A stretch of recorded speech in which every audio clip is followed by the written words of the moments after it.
ಹೊಳೆನರಸೀಪುರ ಪಟ್ಟಣದ ಪಶುಪಾಲನಾ ಮತ್ತು ಪಶು ವೈದ್ಯಕೀಯ ಸೇವಾ ಕೇಂದ್ರದಲ್ಲಿ 7ನೇ ಸುತ್ತಿನ ಕಾಲು ಮತ್ತು ಬಾಯಿ ರೋಗದ ಲಸಿಕಾ ಯೋಜನೆಯ ಪೂರ್ವಭಾವಿ ಸಭೆ ಆಯೋಜನೆ ಮಾಡಲಾಗಿತ್ತು. ರೈತರು ಬದುಕಿನಲ್ಲಿ ಕುಟುಂಬ ಸದಸ್ಯರಿಗೆ ನೀಡುವಷ್ಟು ಪ್ರಾಮುಖ್ಯತೆಗಳನ್ನು ಜಾನುವಾರುಗಳಿಗೆ ನೀಡುತ್ತಾರೆ. ಜೊತೆಗೆ ಕೃಷಿ ಚಟುವಟಿಕೆಯಲ್ಲಿ ರೈತರ ಬೆನ್ನೆಲುಬಾದ ಜಾನುವಾರುಗಳು ಹಾಗೂ ರೈತರ ನಡುವಿನ ಒಡನಾಟ ಆತ್ಮೀಯತೆಯಿಂದ ಕೂಡಿರುತ್ತದೆ. ಆದ್ದರಿಂದ ದೇಶದ ಏಳಿಗೆಗೆ ಪೂರಕವಾದ ವಾತಾವರಣ ಮತ್ತು ರೈತರ ಆತ್ಮಸ್ಥೈರ್ಯ ಹೆಚ್ಚಿಸುವ ನಿಟ್ಟಿನಲ್ಲಿ ಸರ್ಕಾರ ಜಾನುವಾರುಗಳನ್ನು ಕಾಡುವ ಕಾಲು ಮತ್ತು ಬಾಯಿ ರೋಗದ ಸಂಪೂರ್ಣ ನಿರ್ಮೂಲನೆಗೆ ಮಹತ್ವದ ಯೋಜನೆಯನ್ನು ರೂಪಿಸಿದೆ ಎಂದು ತಾಲೂಕ್ ಪಂಚಾಯತ್ ಕಾರ್ಯನಿರ್ವಹಣಾಧಿಕಾರಿಗಳಾದ ಮುನಿರಾಜು ತಿಳಿಸಿದರು. ನಂತರ ಮಾತನಾಡಿ, ಕಾಲು ಮತ್ತು ಬಾಯಿ ರೋಗದ ಲಸಿಕಾ ಕಾರ್ಯಕ್ರಮದ ಕುರಿತು ರೈತರಲ್ಲಿ ಹೆಚ್ಚಿನ ಜಾಗೃತಿ ಅಗತ್ಯವಾಗಿದ್ದು, ಪ್ರತಿ ಗ್ರಾಮ ಪಂಚಾಯಿತಿ ಮಟ್ಟದಲ್ಲಿ ತಾಲೂಕ್ ಪಂಚಾಯತ್ ಅಗತ್ಯ ಸಹಕಾರ ನೀಡುತ್ತದೆ. ಜೊತೆಗೆ ಪಶು ಇಲಾಖೆಯ ಸಿಬ್ಬಂದಿ ವರ್ಗ ಲಸಿಕೆಯ ಮಹತ್ವ ಹಾಗೂ ಅಗತ್ಯತೆ ಕುರಿತು ಹೆಚ್ಚಿನ ಅರಿವನ್ನು ಮೂಡಿಸಿ ಎಂದು ಸಲಹೆ ನೀಡಿದರು.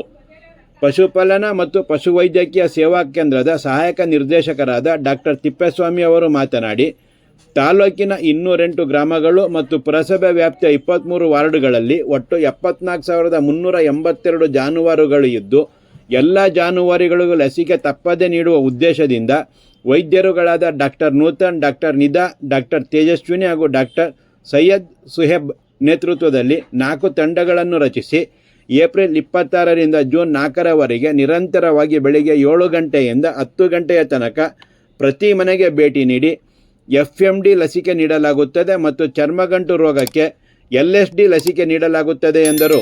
ಡಾಕ್ಟರ್ ನಿದಾ ಅವರು ಮಾತನಾಡಿ, ಕಾಲು ಮತ್ತು ಬಾಯಿ ರೋಗವು ಅಂಟು ರೋಗವಾಗಿದ್ದು ಪ್ರತಿ ಜಾನುವಾರಿಗೂ ತಪ್ಪದೇ ಲಸಿಕೆ ಹಾಕಿಸಬೇಕು. ಒಂದು ಗ್ರಾಮದಲ್ಲಿ ಒಂದು ಜಾನುವಾರಿಗೆ ಲಸಿಕೆ ನೀಡದೇ ಇದ್ದ ಸಂದರ್ಭದಲ್ಲಿ ಈ ರೋಗ ಉಲ್ಬಣಿಸಿದರೆ ಗ್ರಾಮದ ಎಲ್ಲ ಜಾನುವಾರಿಗೂ ಬರುವ ಸಾಧ್ಯತೆ ಇರುತ್ತದೆ ಎಂದು ಎಚ್ಚರಿಸಿದರು. ಕೆಲವು ಜಾನುವಾರುಗಳಲ್ಲಿ ರೋಗ ನಿರೋಧಕ ಶಕ್ತಿ ಅಥವಾ ಬಿಸಿಲಿನ ತಾಪಕ್ಕೆ ಲಸಿಕೆಯು ಪ್ರತಿಕೂಲ ಪರಿಣಾಮ ಬೀರುವ ಸಾಧ್ಯತೆ ಇರುತ್ತದೆ ಮತ್ತು ದುರ್ಬಲ ರಾಸುಗಳು ಸಾವನ್ನಪ್ಪುವ ಸಾಧ್ಯತೆಯೂ ಇರುತ್ತದೆ.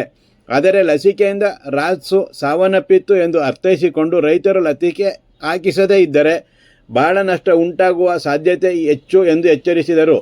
ತಹಶೀಲ್ದಾರ್ YM ರೇಣುಕುಮಾರ್ ಅವರು ಮಾತನಾಡಿ, ಜಾನುವಾರುಗಳು ಹಾಗೂ ರೈತರ ಜೊತೆಗಿನ ಒಡನಾಟ, ಲಸಿಕೆಯ ಮಹತ್ವ ಹಾಗೂ ಇತರೆ ವಿಷಯಗಳ ಕುರಿತು ಸುದೀರ್ಘವಾಗಿ ಮಾತನಾಡಿ, ಮನುಷ್ಯ ಕಾಯಿಲೆ ಬಂದರೆ ಹೊರದೇಶಕ್ಕೂ ಹೋಗಿ ಚಿಕಿತ್ಸೆ ಪಡೆಯುತ್ತಾನೆ. ಆದರೆ ಮೂಕ ಪ್ರಾಣಿಗಳ ಪಾಲಿಗೆ ಪಶು ವೈದ್ಯರೇ ದೇವರು. ವೈದ್ಯರುಗಳೇ ಪಶುಗಳ ನೋವನ್ನು ತಿಳಿದು ಚಿಕಿತ್ಸೆ ನೀಡುವ ಕಾರಣ ನಿಮ್ಮಗಳ ಕರ್ತವ್ಯ ನಿಷ್ಠೆ ಮತ್ತು ವರ್ಣಿಸಲು ಅಸಾಧ್ಯವಾದ ಸೇವೆ ಕಾರ್ಯ ನಿಮ್ಮದಾಗಿದೆ ಎಂದು ಅಭಿನಂದಿಸಿದರು. ಹಿರಿಯ ಹಾಗೂ ಕಿರಿಯ ಪಶು ವೈದ್ಯಕೀಯ ಪರಿವೀಕ್ಷಕರು ಹಾಗೂ ಸಿಬ್ಬಂದಿ ಸಭೆಯಲ್ಲಿ ಉಪಸ್ಥಿತರಿದ್ದರು. ಒಂದು ವೈರಸ್ ಇಂದ ಹರಡುವಂತದ್ದು, ಇದು ಅಂಟು ರೋಗ ಆಗಿರುತ್ತೆ. ಸಪೋಸ್ ಇವಾಗ ನೀವು ಇವ್ರ ಮನೆಯಲ್ಲಿ ಮಾಡಿಸ್ಬಿಟ್ಟು ನಾನ್ ನಮ್ಮ ಮನೆಯಲ್ಲಿ ಮಾಡಿಸ್ಲಿಲ್ಲ ಅಂದ್ರೆ, ನಾನ್ ನಮ್ಮ ಮನೆಯಲ್ಲಿ ಮಾಡಿಸದೇ ಇರೋದ್ರಿಂದ ನನ್ನ ಹಸುವಿನಿಂದ ಬೇರೆ ಒಳ್ಳೆ ಹಸುವು ಇದು ಸ್ಪ್ರೆಡ್ ಆಗೋ ಚಾನ್ಸ್ ಇರುತ್ತೆ. ಸೊ ಇದಕ್ಕೆ 100% ವ್ಯಾಕ್ಸಿನೇಷನ್ ತುಂಬಾ ಇಂಪಾರ್ಟೆಂಟ್. ಎಲ್ಲರೂ ಕಡ್ಡಾಯವಾಗಿ ಮಾಡಿಸ್ಕೊಳ್ಳೇಬೇಕು. ಇನ್ನೊಂದು ಏನು ಅಂತಂದ್ರೆ, ಯಾವ ಅನಿಮಲ್ಸ್ಗೆ ನಾವು ಮಾಡ್ತೀವಿ, ಯಾವ್ಯಾವ್ದನ್ನ ನಾವು ಫೋಕಸ್ ಮಾಡಬೇಕು ಅಂತಂದ್ರೆ, ಇದನ್ನ ಎತ್ತು, ಹೋರಿ, ಎಮ್ಮೆ, ಹಸು ಮತ್ತೆ ಹಂದಿಗಳಿಗೆ ನಾವು ಮಾಡ್ತೀವಿ. ಇದನ್ನ ಗಬ್ಬದ ಹಸುಗಳಿಗೆ ಮಾಡ್ಸಲ್ಲ ಕೆಲವರು. ಆದ್ರೆ up to 7 months this is safe. Last trimester ಅಲ್ಲಿ ನಾವ್ ಇದನ್ನ ಮಾಡೋದಿಲ್ಲ. ಯಾಕೆ ಅಂದ್ರೆ ಅನಾಹುತಗಳಾಗುತ್ತೆ. ಏನಂತ ಅಂದ್ರೆ ಅಬಾರ್ಷನ್ಸ್ ಆಗುತ್ತೆ. ಅದಕ್ಕೋಸ್ಕರ ಲಾಸ್ಟ್ ಟ್ರೈಮಿಸ್ಟರ್ ನಾವು ಅವಾಯ್ಡ್ ಮಾಡ್ತೀವಿ. ಅಪ್ ಟು 8 months ಮಾಡಿದೀವಿ ನಾವು. ಇನ್ನೊಂದು ಎನಫೈಲಾಕ್ಟಿಕ್ ರಿಯಾಕ್ಷನ್ ಅಂತ ಹೇಳ್ತೀವಿ. ಇದು ಏನು ಅಂತ ಅಂದ್ರೆ, ಕೆಲವೊಂದು ಸತಿ ಕೆಲವೊಂದು ಎನಿಮಲ್ಸ್ ಇನ್ಬಿಲ್ಟ್ ಅದು ಒಂದಕ್ಕಾಗತ್ತೆ, ಒಂದಕ್ಕಾಗಲ್ಲ. 100ರಲ್ಲಿ 2 ಇಲ್ಲ 3 ಎನಿಮಲ್ಸ್ ಗೆ ಎನಫೈಲಾಕ್ಟಿಕ್ ರಿಯಾಕ್ಷನ್ಸ್ ಅಂತ ಆಗುತ್ತೆ. ಸಡನ್ ಆಗಿ ಮೈ ಮೇಲೆ ರ್ಯಾಷಸ್ ಆಗೋದು, ಬೊಬ್ಬೆ ಎದ್ದೇಳೋದು, ಬಾಯಿಂದ ಜೊಲ್ ಸುರಿಸೋದು, ಕೆಲವೊಂದು ಹಸುಗಳು ಅಲ್ಲೇ ಬಿದ್ದೋಗ್ತವೆ. ಲಾಸ್ಟ್ ಸ್ಟೇಜಸ್ ಅಲ್ಲಿ ಕೆಲವೊಂದಕ್ಕೆ ಡೆತ್ ಆಗುತ್ತೆ. ಅದೇನಿಲ್ಲ, ಅದು ಅನಿಮಲ್ ಇದ್ದು ಅದಕ್ಕೆ ತಡ್ಕೊಳ್ಳುವಂತ ಕೆಪಾಸಿಟಿ ಇಲ್ಲ ಹೀಟ್ ಸ್ಟ್ರೆಸ್ ಜಾಸ್ತಿ ಆಗ್ತದೆ. ನಿಮ್ಗೆ ಗೊತ್ತಿರೋದು, ಟೆಂಪರೇಚರ್ ತುಂಬಾ ಜಾಸ್ತಿ ಇರೋದ್ರಿಂದ ಕೆಲವೊಂದು ಹೀಟ್ ಸ್ಟ್ರೆಸ್ ತಡ್ಕೊಳ್ಳೋದಿಲ್ಲ. ಅದರಿಂದಾಗಿ ಕೆಲವೊಂದು ಎನಫೈಲಾಕ್ಟಿಕ್ ರಿಯಾಕ್ಷನ್ಸ್ ಆಗುತ್ತೆ. ಅದು ವ್ಯಾಕ್ಸಿನ್ ಇಂದ ಆಗುವಂತದ್ದಲ್ಲ, ಅದು ಅನಿಮಲ್ ಇಂದು ತಡ್ಕೊಳ್ಳುವಂತ ಕೆಪಾಸಿಟಿ ಇಲ್ಲದೆ ಇರೋದ್ರಿಂದ ಅದಾಗುತ್ತೆ. ಅದೊಂದು ಪಾಯಿಂಟ್ ಅನ್ನ ನೀವು ನೆನಪಿಟ್ಕೋಬೇಕು. ವರ್ಷದಲ್ಲಿ ಕನಿಷ್ಠ 2 ಬಾರಿ ಮಾಡಿಸ್ಕೋಬೇಕು. ನಾನು ಹೋದ ವರ್ಷ ಮಾಡಿಸ್ಕೊಂಡಿದ್ದೀನಿ, ನಾನು ಈ ವರ್ಷ ಮಾಡಿಸ್ಕೊಡಲ್ಲ ಅಂದ್ರೆ ನಡೆಯೋದಿಲ್ಲ. ಪ್ರತಿ ವರ್ಷಕ್ಕೆ 2 ಬಾರಿ ವ್ಯಾಕ್ಸಿನ್ ಮಾಡಿಸ್ಕೊಳ್ಳೋದ್ರಿಂದ ಇನ್ನೊಂದು 5-6 years ಅಲ್ಲಿ ನಾವು ಇದನ್ನ ಎರಾಡಿಕೇಟ್ ಮಾಡಬೇಕು. ಮುಂಚೆ ದೊಡ್ಡ ಕಾಲುಬಾಯಿ ರೋಗ ಲಸಿಕಾ ಅಭಿಯಾನದ ಒಂದು ಪೂರ್ವಭಾವಿ ಸಭೆಯನ್ನು ಆಯೋಜನೆ ಮಾಡ್ಕೊಂಡಿದ್ದೀವಿ. ಇದರ ಉದ್ದೇಶ ಏನಪ್ಪ ಅಂತಂದರೆ, ರೈತನ ಬೆನ್ನೆಲುಬು ಜಾನುವಾರುಗಳು. ಏನು ರೈತ ಕೃಷಿಯಿಂದ ಒಂದು ಆದಾಯ ಪಡ್ಕೊಂಡ್ರೆ ಜಾನುವಾರುಗಳಿಂದ ಇನ್ನೊಂದು ಆದಾಯವನ್ನು ಪಡ್ಕೊಳ್ತಕ್ಕಂಥ ಒಂದು ಪರಿಸ್ಥಿತಿ ಇದೆ. ಆ ಜಾನುವಾರುಗಳ ಜೊತೆ ಯಾವ ರೀತಿ ಅವರ ಬಾಂಧವ್ಯ ಇರುತ್ತೆ ಅಂತಂದರೆ, ಒಬ್ಬ ಮಗ ಅಥವಾ ಮಗಳನ್ನು ಯಾವ ರೀತಿ ಭಾವಿಸ್ತಾರೋ ರೈತ, ಆ ಜಾನುವಾರುಗಳನ್ನು ಕೂಡ ಅದೇ ರೀತಿ ಭಾವಿಸ್ತಕ್ಕಂಥ ಒಂದು ಸಂಬಂಧ ಇರ್ತದೆ.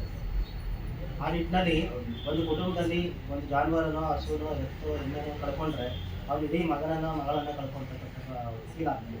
ಆ ದೃಷ್ಟಿಯಿಂದ ಸರ್ಕಾರ ಏನು ಮಾಡೋದು ಅಂದರೆ ಪ್ರತಿಯೊಂದು ಜಾನುವಾರು ಕೂಡ ಆ ರೈತನ ಸಂಪತ್ತು ಅಂತ ಭಾವಿಸ್ಕೊಂಡು ಯಾವುದೇ ಜಾನುವಾರು ಅಕಾಲದಲ್ಲಿ ಮರಣ ಅಂತಕ್ಕಂಥದ್ದಾಗಿ ರೋಗ ರುಜಿನದಿಂದ ಮರಣ ಅಂತಕ್ಕಂಥ ಇದನ್ನು ಆಗಬಾರ್ದು ಅಂತಕ್ಕಂಥ ಉದ್ದೇಶದಿಂದ ಮುಂಜಾಗೃತಾ ಕ್ರಮವಾಗಿ ನಾವು ಲಸಿಕೆಯನ್ನು ಕೊಡ್ತಕ್ಕಂಥದ್ದು ನಡೀತಾ ಇದೆ. ಈ ಒಂದು ಲಸಿಕೆಯಲ್ಲಿ ಎಲ್ಲ ತಾಲೂಕು ಮಟ್ಟದ ಎಲ್ಲ ಅಧಿಕಾರಿಗಳು ಮತ್ತು ತಾಲೂಕಲ್ಲಿರ್ತಕ್ಕಂಥ ಎಲ್ಲ ನಮ್ಮ ಪಶು ಸಖಿಗಳು ಇವರೆಲ್ಲ ಕೂಡ ಸಕ್ರಿಯವಾಗಿ ಭಾಗವಹಿಸಿ, ಎಲ್ಲ ಡಾಕ್ಟರ್ಗಳನ್ನು ಸಕ್ರಿಯವಾಗಿ ಭಾಗವಹಿಸಿ ರೈತರನ್ನು ವಿಶ್ವಾಸಕ್ಕೆ ತಗೊಂಡು ಪ್ರತಿಯೊಂದು ಜಾನುವಾರಿಗೂ ಕೂಡ ಈ ಲಸಿಕೆಯನ್ನು ಕೊಡೋದ್ರ ಮೂಲಕ ಇಡೀ ತಾಲೂಕಿನಿಂದ ಇನ್ನು ಲಸಿಕಾ ತಾಲೂಕಾಗಿ ರೋಗ ಏನಿದೆ ಇದನ್ನು ನಾವು ಹೊರಗಡೆ ಓಡಿಸಬೇಕು ಅಂತಕ್ಕಂಥದ್ದು ಉದ್ದೇಶ.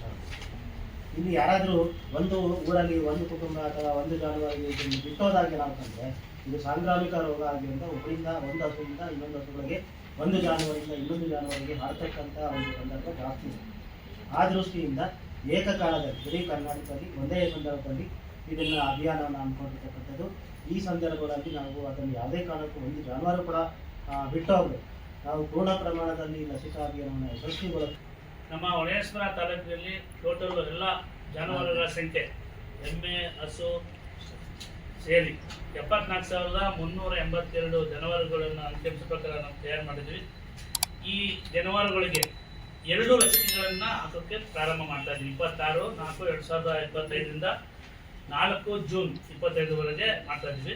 ಒಂದು ಕಾಲುಬಾಯಿ ಜ್ವರ ಮತ್ತು ಒಂದು ಚರ್ಮಗಂಟು ರೋಗ, ಇವೆರಡೂ ರೋಗಗಳಿಗೆ ಲಸಿಕೆಗಳನ್ನು ನಾವು ಹಾಕ್ತಾ ಇದ್ವಿ. ಲಸಿಕೆಯ ಉದ್ದೇಶ ಅವೆಲ್ಲ ರೋಗಗಳನ್ನು ನಿರ್ಮೂಲನೆ ಮಾಡೋದು ನಮ್ಮ ಉದ್ದೇಶ, ಸರ್ಕಾರದ ಉದ್ದೇಶ. ಯಾಕೆ ಜಾನುವಾರುಗಳಿಗೆ ಇವೆರಡು ಕಾಯಿಲೆಗಳು ಯಾವುದೇ ಕಾರಣಕ್ಕೂ ಬರಬಾರ್ದು, ಅವು ಆರೋಗ್ಯವಾಗಿರ್ಬೇಕು. ಜಾನುವಾರುಗಳು ಆರೋಗ್ಯವಾಗಿದ್ದರೆ ಜನಗಳು ಆರೋಗ್ಯವಾಗಿರ್ತಾರೆ. ಯಾಕೆಂದರೆ ಅದರಿಂದ ಸುಮಾರು ಅನುಕೂಲಗಳನ್ನ ಸಾರ್ವಜನಿಕರು ಪಡಿತಾರೆ. ಹಾಲಾಗ್ಬೋದು, ಬೆಣ್ಣೆ ಆಗ್ಬೋದು, ಮೊಸರು ಆಗ್ಬೋದು, ಮಜ್ಜಿಗೆ ಆಗ್ಬೋದು, ಎಲ್ಲರೂ. ಸೊ ಅದು ಶಕ್ತಿ ತುಂಬುತ್ತೆ ನಿಮ್ಗೆ. ಹಾಲು, ಬೆಣ್ಣೆ, ಮಜ್ಜಿಗೆ, ಮೊಸರು ಎಲ್ಲ ನಿಮ್ಗೆ ಬಾಡಿಗೆ ಶಕ್ತಿ ತುಂಬುತ್ತೆ. ಸೊ ಅವು ಆರೋಗ್ಯವಾಗಿದ್ದರೆ ಆ ಉತ್ಪತ್ತಿ ಜಾಸ್ತಿ ಆಗುತ್ತೆ. ಅದು ಉತ್ಪತ್ತಿ ಜಾಸ್ತಿ ಆದಾಗ ಮನುಷ್ಯರಿಗೂ ಅಥವಾ ಸಾರ್ವಜನಿಕರಿಗೂ ರೈತರಿಗೂ ಭಾಳ ಆರ್ಥಿಕವಾಗಿ ಅವರು ಮುಂದೆ ಬರ್ತಾರೆ ಮತ್ತು ರೋಗಗಳಿಗೂ ನಿರ್ಮೂಲನೆಗೂ ಅನುಕೂಲ ಆಗುತ್ತೆ.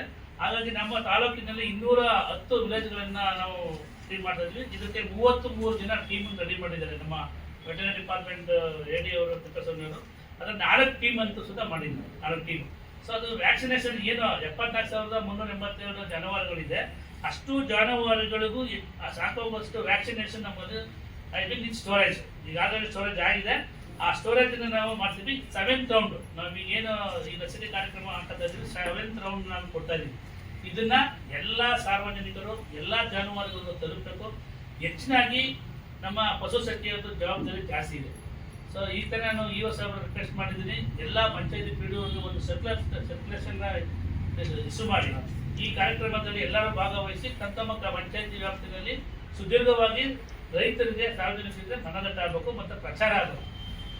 ಯಾವುದೇ ಜಾನುವಾರು ಈ ಲಸಿಕೆಯಿಂದ ಮಿಸ್ ಆಗಬಾರ್ದು, ತಪ್ಪಿಸ್ಕೊಳ್ಬಾರ್ದು. ಸೊ ಅದನ್ನು ಹೆಚ್ಚಿನ ಪ್ರಚಾರವನ್ನು ಪಂಚಾಯತಿ PDO ಅಥವಾ ಪಶುಸಖಿಗಳು ಇವರು ಹೆಚ್ಚಿನ ರೀತಿಯಲ್ಲಿ ಪ್ರಚಾರ ಮಾಡಬೇಕು. ಮತ್ತು 26ನೇ ತಾರೀಕು ಎಲ್ಲಿ ಪ್ರಾರಂಭ ಮಾಡ್ತೀರಾ ಅಲ್ಲಿ ಸ್ವಲ್ಪ ಭಾಳ ವ್ಯವಸ್ಥಿತವಾಗಿ ಎಲ್ಲ ಮಾಧ್ಯಮದನ್ನ ಕಳಿಸ್ಬೇಕು. ಯಾವ್ಯಾವ ಡೇಟ್ ಇಲ್ಲೇನು ಮಾಡ್ತೀವಿ ಅಂತ ಒಂದು ಡೇಟ್ ಇದೆ. ಸೊ ಟೈಮ್ ಟೇಬಲ್ ಮಾಧ್ಯಮದ ಮಿತ್ರರು ಕೊಟ್ಟರೆ ಅದು ಅವರು ಪಬ್ಲಿಷ್ ಮಾಡ್ತಾರೆ. ಎಲ್ಲೆಲ್ಲಿ ಯಾವ ವಾರ